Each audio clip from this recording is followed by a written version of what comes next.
In the heart of feudal Japan, where honor was paramount and the sword was a symbol of power, samurai duels were a captivating spectacle. These deadly encounters, often fought in public, were not just clashes of skill, but also a reflection of the rigid social code that governed the lives of these warrior-class individuals. The samurai code, or bushido, emphasized loyalty, honor, and courage, and a duel was often seen as a way to uphold these principles. But what was a samurai duel actually like? We have a rare first-hand account from Sakujiro Yokoyama, a renowned judo master who witnessed one of these duels as a boy in the bustling city of Edo. In this gripping tale, a samurai without a master, also known as a ronin, faced off against 3 samurai in a battle that would test the limits of their skill and courage. Sakujiro Yokoyama describes the events as follows.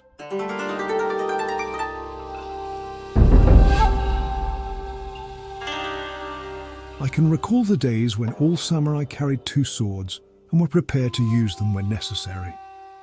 As a young boy, I accidentally witnessed a thrilling duel to the death between a ronin and 3 samurai.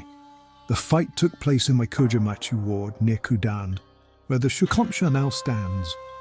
But before continuing, I should explain to my foreign listeners the customs that were commonly observed by the 2-sworded men of the old feudal era. The samurai's sword was considered more precious than life itself, and touching a samurai's sword was considered an insult to their dignity. In those days, it was considered extremely rude for one samurai to allow the tip of their scabbard to touch the scabbard of another samurai as they passed each other on the street. This was called saya ate, and if the offender did not apologize promptly, a fight almost always followed. The samurai carried 2 swords, a long one and a short one, which were tucked into the obi, or sash, on the left side. The sheath of the longer weapon protruded behind the wearer's back. Because of this, it often happened, especially in crowds, that 2 scabbards would accidentally touch each other, even if neither samurai was looking for trouble. To avoid such conflicts, samurai who did not wish to fight would typically hold their swords with the point downward and as close to their sides as possible.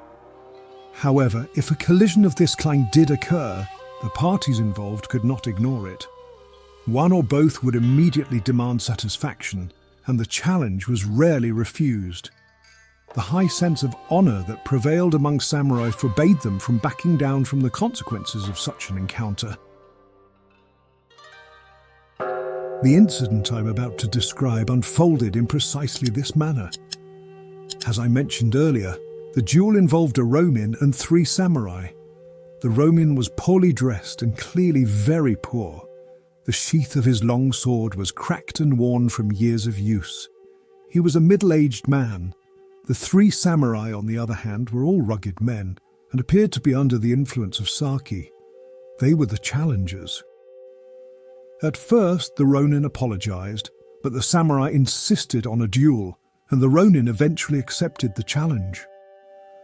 By this time, a large crowd had gathered, among which were many samurai, none of whom, however, ventured to interfere. In accordance with custom, the combatants exchanged names and swords were unsheathed. The 3 samurai on one side facing their solitary opponent, with whom the sympathies of the onlookers evidently lay. The keen blades of the duelists glittered in the sun. The ronin, seemingly as calm as though engaged merely in a friendly fencing bout, advanced steadily with the point of his weapon directed against the samurai in the center of the trio, and apparently indifferent to an attack on either flank. The samurai in the middle gave ground inch by inch, and the ronin as surely stepped forward. Then the right-hand samurai, who thought he saw an opening, rushed to the attack, but the ronin, who had clearly anticipated this move, hurried and with lightning rapidity cut his enemy down with a mortal blow. The left-hand samurai came on in his turn, but was treated in similar fashion, a single stroke felling him to the ground bathed in blood. All this took almost less time than it takes to tell. The samurai left standing, seeing the fate of his comrades, thought better of his first intention, and took to his heels. The victorious ronin wiped his blood-stained sword and returned it to its sheath. His victory was loudly applauded by the other samurai who had witnessed it. The ronin then proceeded to the neighboring magistrate's office to report the occurrence, as the law required.